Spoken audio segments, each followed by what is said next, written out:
It means that we punched our ticket to go try to win a Super Bowl, and that's it.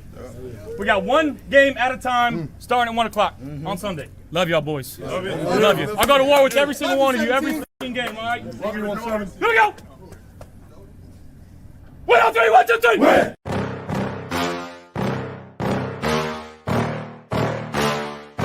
Yeah. Please tell me that I can't, that I won't, that I fail, that I'll never make it out, yeah. Please tell me all the bad, never good, fill my head full of every single doubt, yeah. Please say any negative thoughts, I pop off when I hear people say I cannot. I get off to the thought of proving everyone wrong, I won't stop to the top, so you better back off and get lost. I'ma stay loud, stay proud, never running out, never heading south. I'll be spreading out, call it word of mouth, can't put me down, I'll be getting loud. You can have it douse, not what I'm about, have your fucking cloud. It be raining now, I keep making sound, go another round, bitch I'm legend bound, can't stop me now. You don't wanna fuck with me, a slow burn like a disease. Just tell me that I can and I'll show you things that you couldn't believe. Just tell me that I can. Just tell me that I can. Just tell me that I can. Just tell me that I can. It's showtime. Hello, everybody, and welcome to another episode of Mafia Means Family Podcast. I'm your host, Mafia Mom. I'm Mini Mafia. Make sure to like, comment, subscribe, and hit the notification bell for more amazing content. So, unfortunately, we're not able to go live again this week. Our schedules have been very, very hectic, but we wanted to make sure that we brought you a show midway through the season, reviewed that incredible win in KC. Before we get into the incredible win against KC, Before we get into all of that, how's your week been, Minnie? Now it's been great. Yeah, good. Anything new? Anything you want to share? Anything going on? Not much. No? You're killing it at school. Your grades are through the roof. Yeah. You just got your report card last week. What did you do? How'd you do? Good. Good? That's it? Just good? You don't want to share anything else? Yeah. Well, I'm going to tell him then. I'm going to brag about you. I'm going to. I'm sorry. He made high honor roll, which is an average between 95 and 100. So he not only knows football, he's a smart kid too. So, all right, that's as much as I'll embarrass you for this time here. All right, moving on. This is going to be a little bit of a different episode because we're not going to preview a game coming up. We'll save that for next week. So we're going to review the KC game a little bit, and then we're going to have some fun with looking over our preseason predictions, see if we were right on any of those, and then just kind of some interesting facts that I found after reviewing our stats. Just to kind of sort of trivia, just to kind of review and see where we're at and who's making the contributions. So let's start with reviewing the KC game. So my keys to the game were no negative plays on offense, take the profit where it is. And I think we did a very, very good job of doing that. What about you? What was your key to the game offensively? My key to the game offensively was use the middle of the field. And do you think they did that efficiently? Yeah, I also think Josh rolled out a decent amount. He definitely extended a lot of the plays. Yeah, he kind of always does that. But even if Josh is throwing from the outside, if he's throwing it into the middle of the field, it's still using the middle. I thought they had a good mixture of keeping the Chiefs defense on their toes, not knowing where the ball was going to go next. Took some deep shots that he hit. Amari Cooper, although I think he only had 2 catches, came up big in those 2 catches. With the one-handed yeah.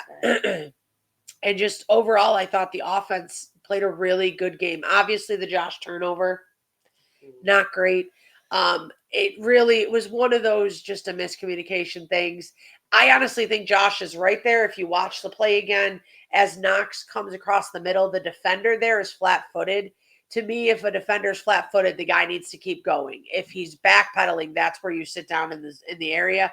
He was flat-footed. Knox stopped. Josh threw it like he was going to keep going. It is what it is. It didn't end up hurting us.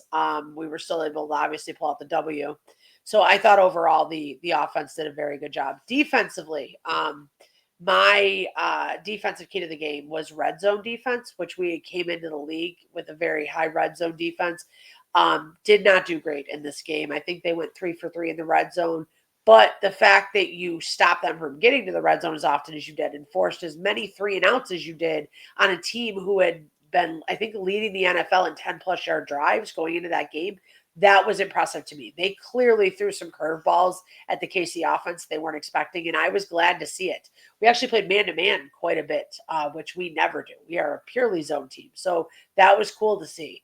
What was your defensive, your defensive key to the game? My defensive keys to the game were edges and turnovers.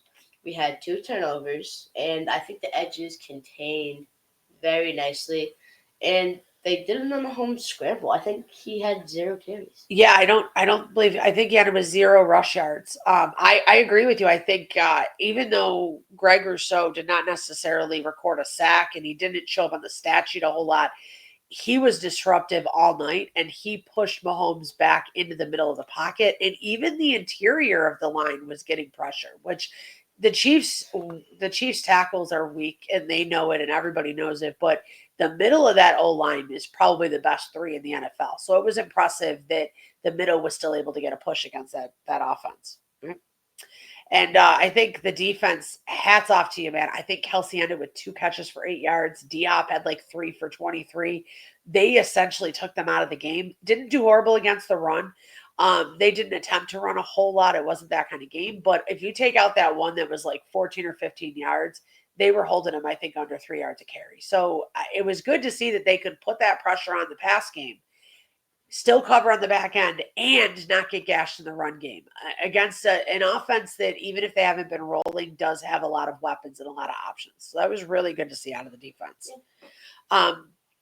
As far as our players to watch, I don't think we were super far off. It was kind of a broad stroke on defense. I had linebackers and Teron Johnson. I thought the linebackers did a really good job, especially against the run. On offense, I had Knox in the right tackle. Knox contributed a few times, made some plays. The right tackle, I think, did a phenomenal job holding up against that Chiefs pass rush. Again, not known for a ton of sacks, but I think there's only been 2 games in the Spag era that they haven't recorded a sack, and both of them been against Buffalo, and this one was with the backup right tackle. So kudos to him for holding up there. What were your players to watch? My players to watch were the ends and Shakir. And we kind of already talked about the ends, that they did a good job. They also did get a sack and flush Mahomes out on the second sack to where Bernard got to clean up. And then Shakir did Shakir things. Yes, he had 8 catches for 70 yards. He did his I'm thing. Pretty sure his longest catch was like 22. Yeah, I think it was. Yeah, I think it was on a little. And he was leading our team interceptions. And he came up big on that 3rd down and 9. But he took a shot to the back on the play, but he held onto the ball, and we needed that play right then and there, because I don't care how confident you act as a Bills fan. The Bills have scarred us. And when you're sitting there looking at a small lead with under 4 minutes left, I don't care if it's against the Chiefs or anybody else, you're nervous because you feel like they figure out ways to lose these games a lot of times. And it was nerve-wracking. But Shakir came up big, and then what can you say about Josh Allen, man? So let's move on to our players of the game. Josh Allen. Yeah. Let's move on to our players of the game from last week. You want to go first or second? I'll go first. Okay. You want to do offense or defense? Defense. Okay. So who is your player of the game on defense? Mine was Bernard. Bernard got defensive player of the week. Well, tell us about how he did. He had 1 sack, 1 interception, and he had like 8 tackles. Yeah, he played a great game, man. I cannot wait to and look, Dorian Williams has been playing fine, don't get me wrong, but I cannot wait to see Milano and Bernard out there together. Like, we got it for like 4 or 5 games, and then it was gone, and it hasn't been back since. Cannot wait to see those 2 on the field together. I'm very excited. In the playoffs. And Bernard has really grown a lot since they played together initially, because remember, those were his first 5 games starting at middle linebacker in the NFL. So now he seems more comfortable being that play caller and that leader. I can't wait to see it. I'm really excited. Defensively, my player of the game is going to be Greg Rousseau. Again, did not show up a whole lot on the stat sheet. The guy is just disruptive. Like, he just makes opposing quarterbacks and offensive lineman's life miserable. He really does. He's got a great motor. He's got a long reach. He's super athletic. I love watching him out there, and I feel bad that he has not gotten the kind of recognition he deserves this year because his sack numbers aren't through the roof. But if you watch how many other guys get sacks because of him, it's crazy. Like, this guy has just gone out there every game and caused negative plays for the other team's offense. Every game. Offensively, who was your player of the game? My offensive player of the game was Josh Allen. I don't have to do any explanation for this. I have 4 words. It's just Josh Allen. Yeah, he played good. That 4th and 2 run, man. And what else do you say? Like, you knew when at least I knew, I think most people knew, both Bills fans and not, that he probably was not throwing that ball. And it was big enough when you get the first down and you could hear the crowd. They're going nuts when he gets the first. And then it's like, oh my God, he's actually going to score. And at that point, once he made it and he picked up steam, if you watch that play, when he makes it past the line of scrimmage, he shows an acceleration I don't think I've ever seen out of Josh before. And then it was almost like he was looking for contact going into the end zone because he could have turned and ran towards the pylon. He didn't. He ran dead smack into the defender. He wanted it, and he wanted to prove that he wanted it more than the Chiefs did. And it was good to see. Now, at the end of the day, none of this matters. Great. We're in the running for the 1 seed. It was a great win. Feel good about yourselves. It doesn't matter if you lose to them again in the postseason. I don't care if you beat them every game in the regular season. Celebrate the win. Good. It was a good win. But at the end of the day, the defense has to show up in the postseason like it did last week. Because the problem in the postseason is not the offense. It's the defense. They actually average more points per game against KC in the postseason. It goes from like 25.9 to 28 in the postseason. Josh plays better in the postseason. His numbers are better in the postseason. We are a +7 turnover margin in the regular season against the Chiefs. We're only +1 in the postseason. But Josh is not turning the ball over in the postseason. The defense just isn't getting as many turnovers. I think he's had 1 interception against KC in the postseason, and that was the very first game we faced in the AFC Championship game. And even that interception, he didn't throw until that game was already out of reach. So it's not Josh. He does not need to play any better for us to win a Super Bowl or get past the Chiefs in the playoffs. It is the defense that needs to show up. Even before last year when the Chiefs defense came on, they were already giving up 6 points less per game in the postseason than the Bills defense with Josh Allen. And we had a number 1 defense in there. So that tells you that they are not showing up in the postseason. And I don't know about you, but when I saw them go to man, it felt like finally we're trying something different because what you've been doing clearly is not working. Kelsey has crushed us in these games. So it finally felt like we were doing something to try to make a difference. And I think it worked. And I'm hoping that they can replicate it with a few little wrinkles in the postseason. Yeah.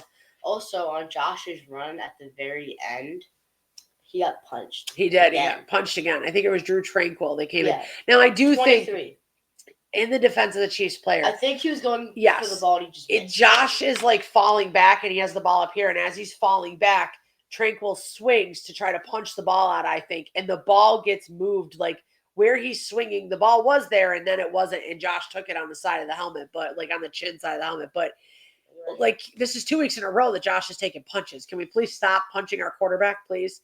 Because if anybody punched Mahomes in the head, I think they might be like arrested and tarred and feathered right there in the stadium. So can we please stop punching him? Okay. Anyway. Anything else that you want to add about the Chiefs game? It was a good win. It was a great win, and it meant a lot for the season. But at the end of the day, this is not our Super Bowl. Beating the Chiefs is not fun anymore in the regular season. It is what it is. Let's move on. It's no different than beating any other good team.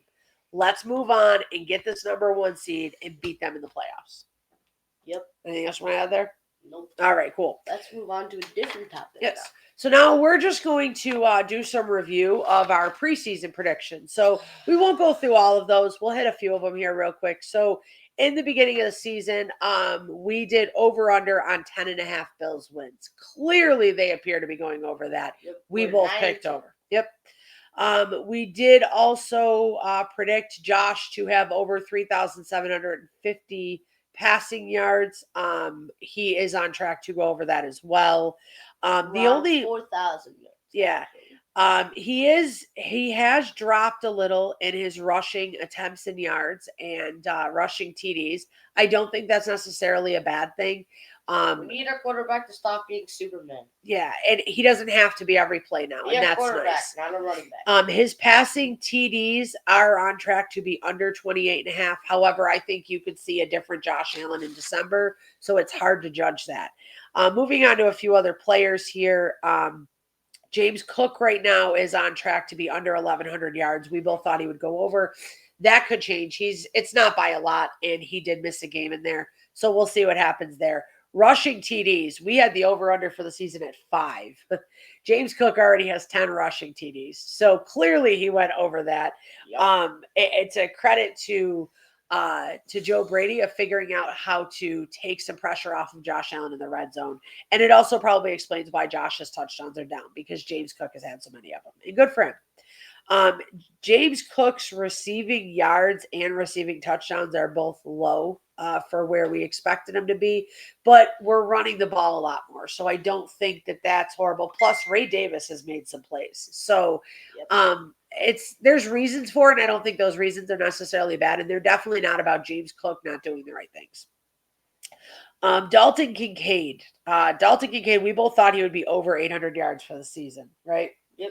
My boy. He is on track to only hit.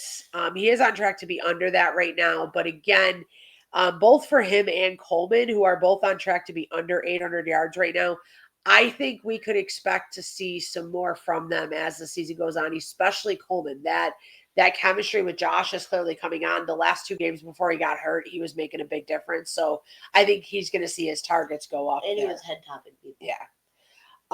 Groot, let's see. Minnie predicted over for Groot sacks of 8.5. I predicted under. He is on track to hit that number. Epinesa, that's another one we could talk about here. So we did passes defended by Epinesa. He's had a statistical point of view of batting quarterbacks' passes and picking them off. Yeah, and we haven't seen that really a whole lot this year. However, his sack numbers are up. So 5 sacks. I'm not a film person. I don't sit and analyze the coach's film or any of that. But I would say for the sack numbers to jump up that much and the passes defended to drop down, I think they're using him in different ways. And I think that's why that number may be different. He's clearly still making an impact, though. He's second on the team in sacks. So Vaughn is first, right? No, Vaughn is first in sacks per game, but he missed 4 games. So he's third in sacks. Who's first? Group with 5.5. Oh. Okay, last one here. Ed Oliver. Ed Oliver has had a disappointing season so far, compared to last year at least. It's been disappointing at times in the run game and disappointing in the pass game. We had him on track for 6.5 sacks. We both thought he would go over that after he got to 9.5 last year. He's clearly not near that. We need more out of those interior D linemen. So Daquan Jones, Ed Oliver, whoever's rotating in after that. We've had a bunch of them in there, had different injuries. I really did like. No, he's on the edge. I really did like Dwayne Carter, the rookie. Unfortunately, he was put on IR, so we'll see what happens with that. But what key player is coming back that could make a difference for these guys in the middle? Key player on defense is coming back. Linebacker? Yes. Matt Milano. Matt Milano. So if Matt Milano gets back, you could see some of these numbers start to change for these players too. I still don't think Oliver will hit 6.5 this year, but we'll see what happens. I think he's going to hit right at 6.5. Okay. All right. So that's our mid-season review, and we'll try to do this either at least let you know what we were right or wrong about, either going into next season or at the end of this year, depending on how the season ends. So we'll have some fun with that. But now, instead of doing fact or flag today, because we usually do that about an upcoming game, so we'll save that for next week.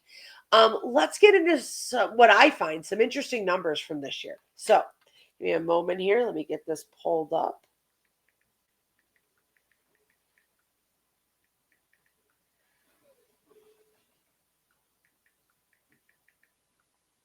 One moment here.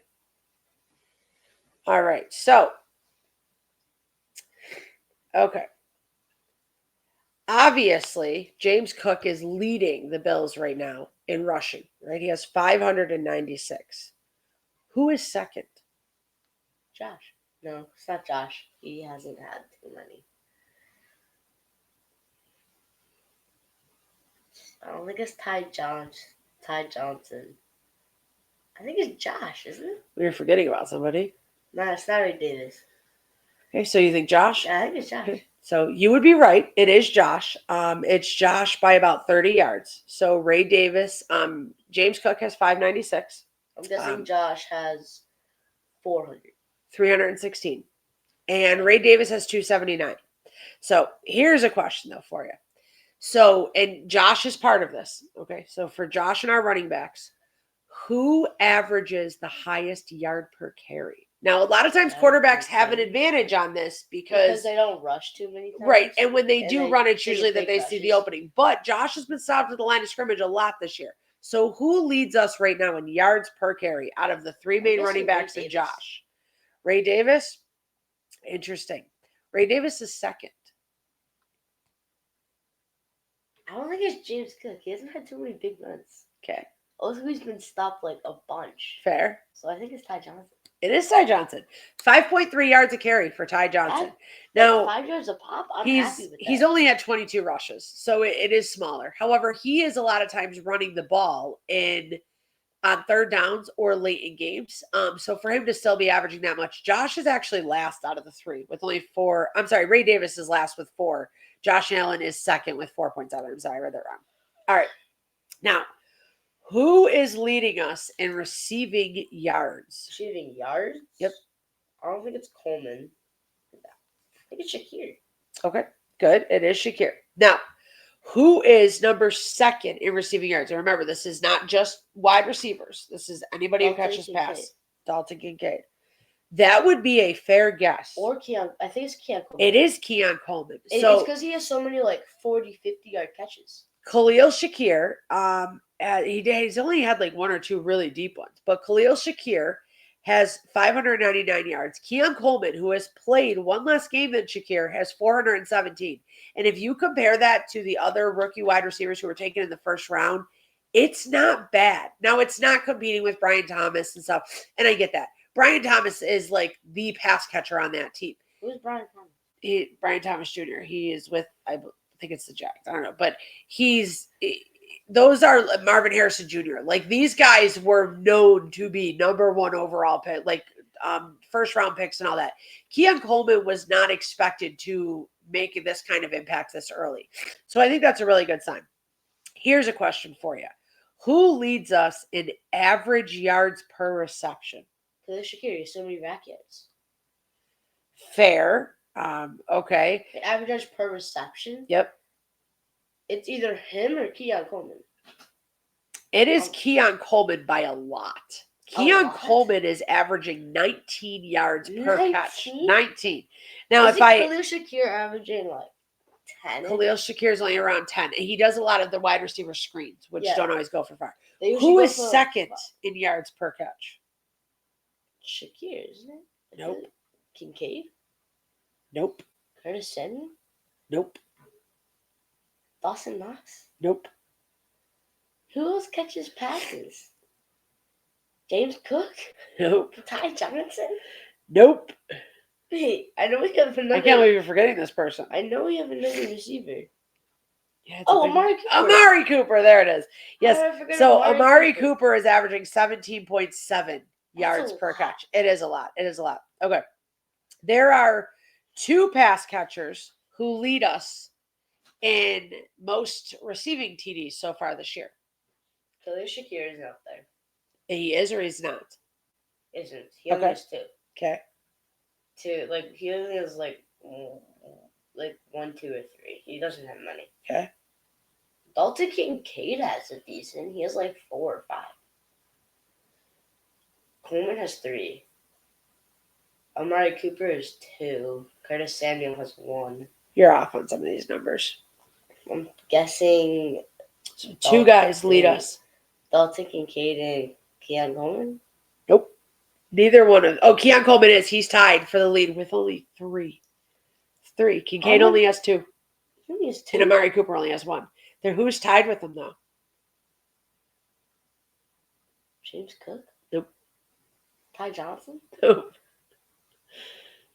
Who am I for? Dawson Knox? Nope. It's tough. There's somebody you're forgetting about. You haven't even mentioned this person yet. Ray Davis?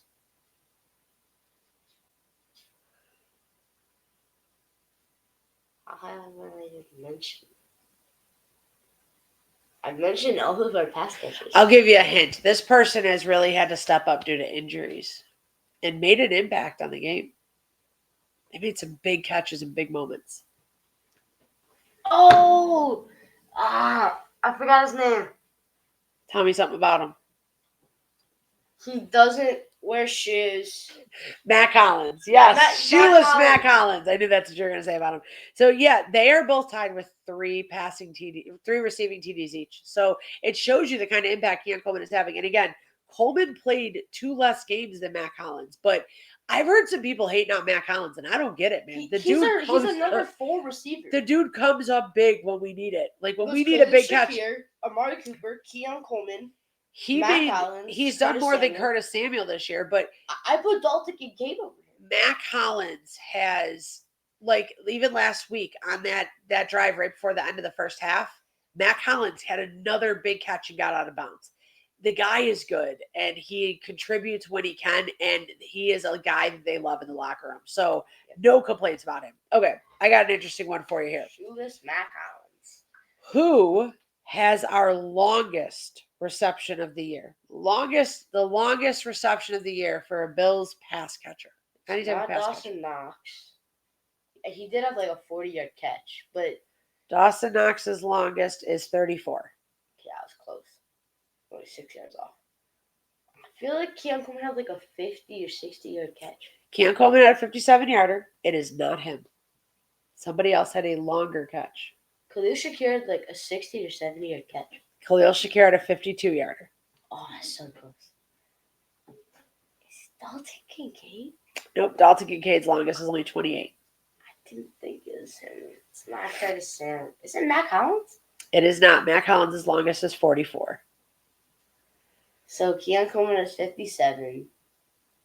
Khalil Shakir is 52.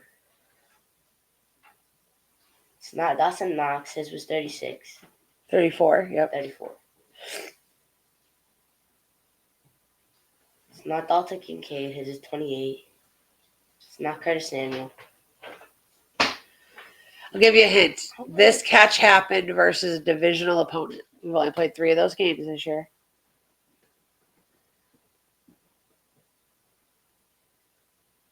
We played the Dolphins once and the Jets. We played the Dolphins twice and the Jets once. First game, we ran the ball we ran the ball a lot. Josh only had like 130. Second game, we kicked a 61-yarder to win it. So it had to been against the Jets. I didn't say that, but okay. Oh, yeah, sure, it's against the Jets. Who has the longest pass reception of the season? He was a pass catcher. Ray Davis? It is Ray Davis. Do you remember the 63-yarder? Yeah, he had like a massive He took a screen and he took it to the house. Or he took a screen and took it to the house. I think it was against the Jets. Let me double check that here. I thought he had like a head top catch. He did have one that he kind of bobbled and brought down, but that wasn't the longest. That was like a 40-yard catch. Yeah, let me just double check. I think it was against the Jets, but yeah, it was against the Jets. He took it. Yeah, it was definitely against the Jets.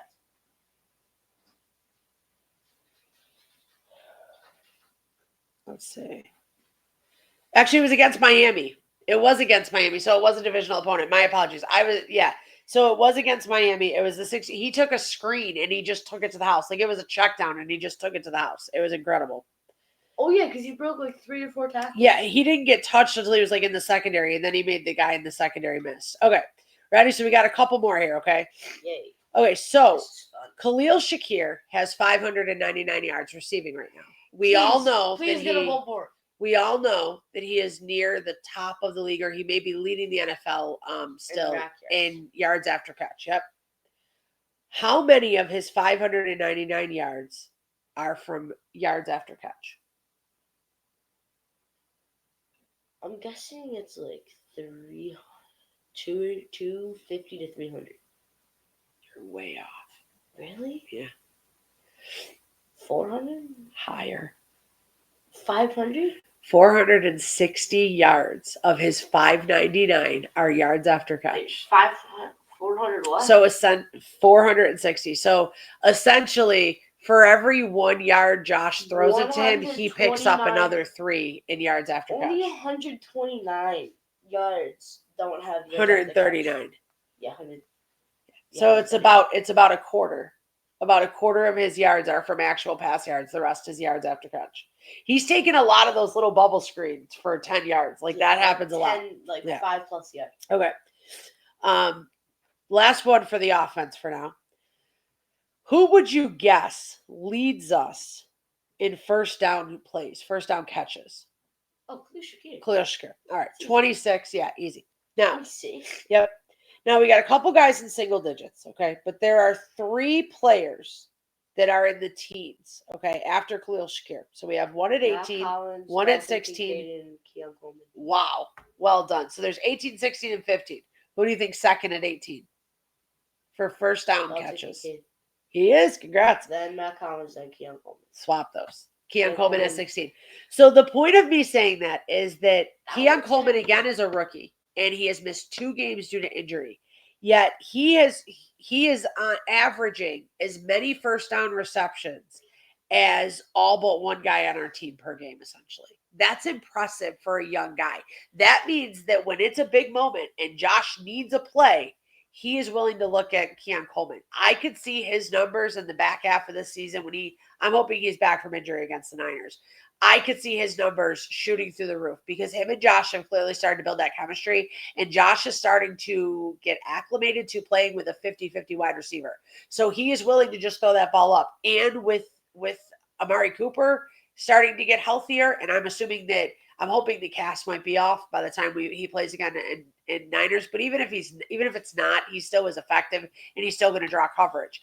Keon Coleman is just going to continue to get better. This is really, really encouraging numbers, though, from Keon Coleman so far this year. He's impressed me.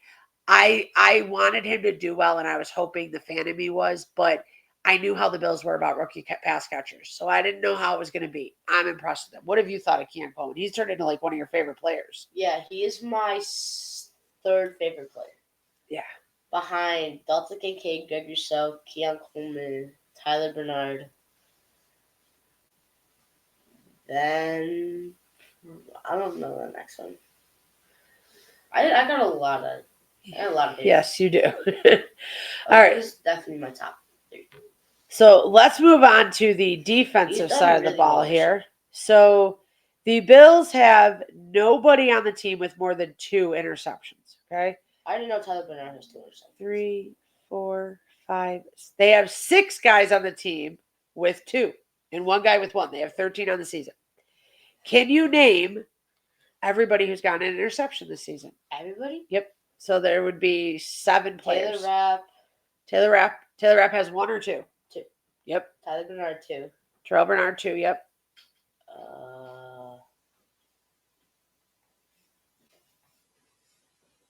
Douglas hasn't had 1. Nope. Christian Bedford hasn't had 1. He has 1. Oh, he has 1? Yep. Okay, he's the guy with 1. So now you got 4 guys left with 2. DeMar Hamlin? I think I'm reading this right. DeMar Hamlin has 2, yes. Yep, you got 3 guys left.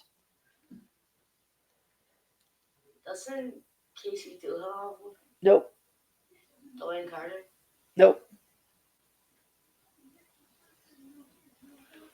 He's someone that already has 2 on the year. He just got 1 in the KC game. He didn't have any in his other football career. Who is he? Nobody had an interception in the KC game that didn't, like... Oh, no, yeah, not in the KC game. In the game before that. Like Terrell Bernard and Taylor Rapp had their interceptions in the KC game. Yeah. Okay. Who's the D lineman? I will give it to you with the D lineman. It's Johnson. So I will give it to you for that one. Who's that? He's like a depth player, defensive tackle, Austin Johnson. Yeah, he didn't have any in college, any in high school, anything like that. He's got 2 now. Okay, so you got like the Akudo guy. I think he it's has 2. Nope, no other D linemen. So there's 2 more players who have 2. One of these players got both of them in the same game.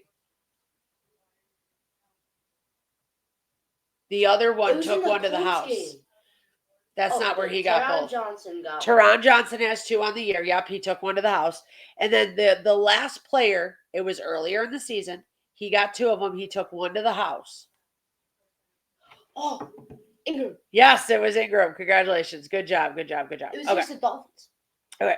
Or the Cardinals. It was one of the two. So, I think it was the Dolphins. let's see here. Tackles for a loss. Okay. So, Greg Rousseau number 1.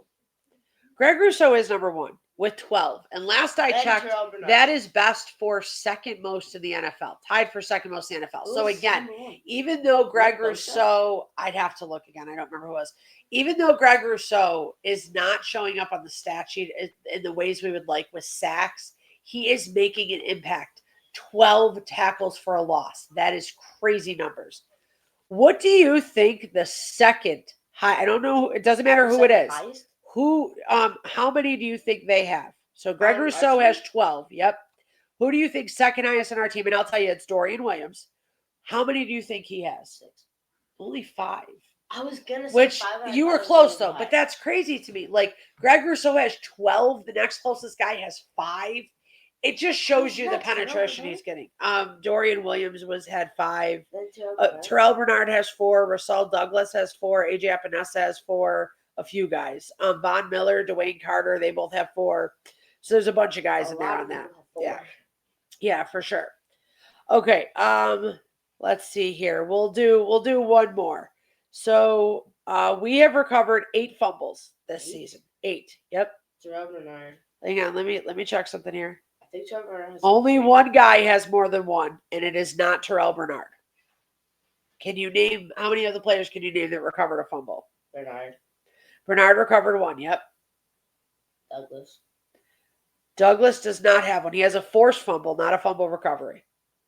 I know the same guy forced it and then picked it back up. Johnson.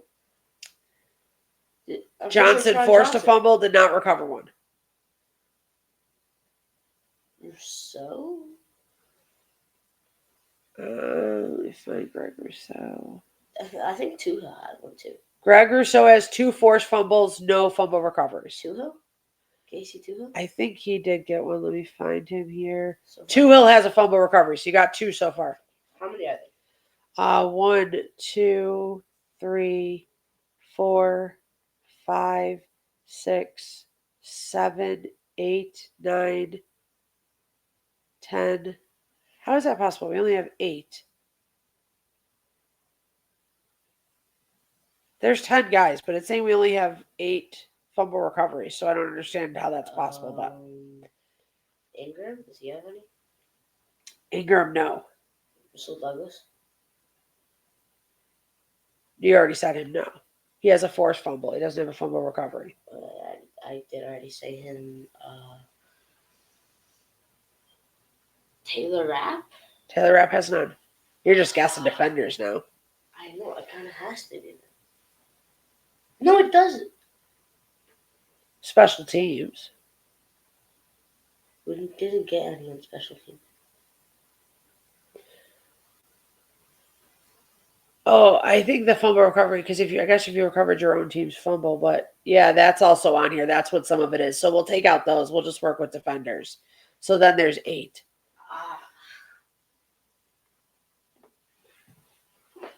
8 different. And I think we did have one. Mac Hollins recovered it though. So that's why that one's out. So far you only got Bernard and who was the other one you got? Tuhill. Yep. There's 10 guys? Or there's 7? There's 1. I think there's 7. 1, 2, 3, 4, 5, 6. Did I miss one there? 1, 2, 3. I'm only seeing 6. Christian Benford? Does he have any? I don't think he has any. Christian Benford does not have any. He has a forced fumble, not a fumble recovery. Who's picking up these? Dorian Williams? Dorian Williams has 2. So you got Dwayne 3 so Carter? far.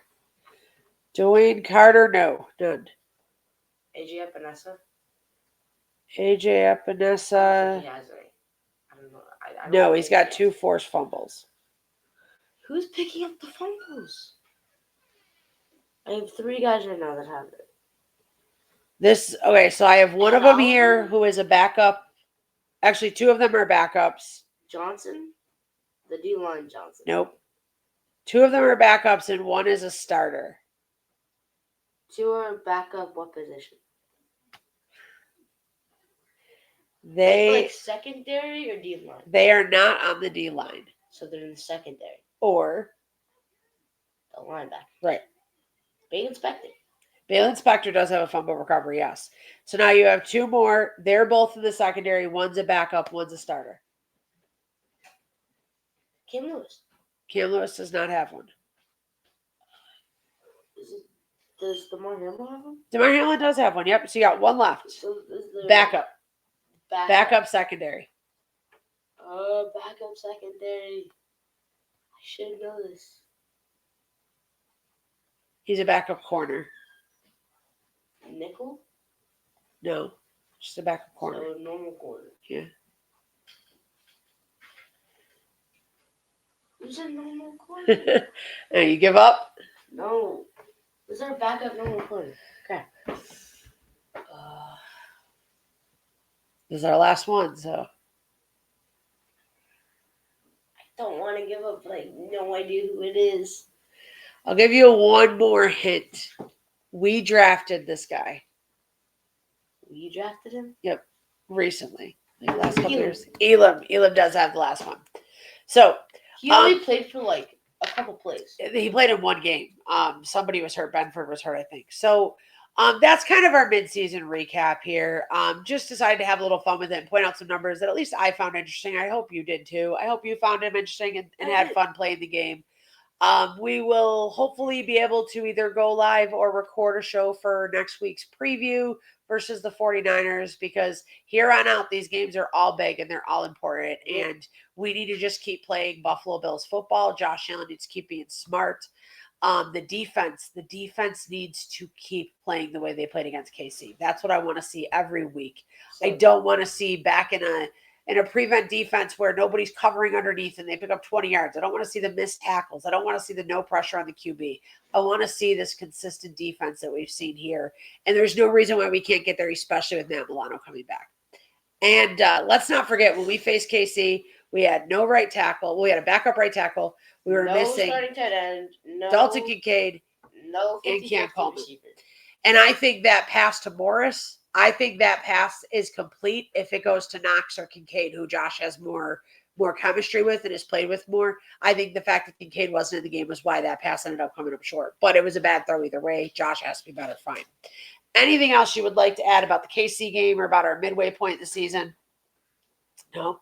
Okay. Well, we thank you guys for being with us. We hope you enjoyed this kind of different, unique show tonight. And hey, if you have any comments on the different stats and the different things that we discussed, or if you got a bunch of them right and you want to brag about it, by all means, please comment down below.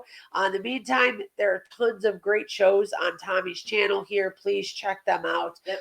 If you like football, whether it's Buffalo Bills or just football in general, really great analysis of some football in here. So by all means, take care of yourselves. Have a wonderful Thanksgiving. Yep, have a wonderful Thanksgiving. Until next time, from our family to yours, go Bills. I was trying to stall as long as possible. Bye-bye. See, Peter, he's too fast. You gotta tackle me. It's B. You gotta press B. I'm pressing B. He's too fast. Going over here? Going over here now? Never get tired.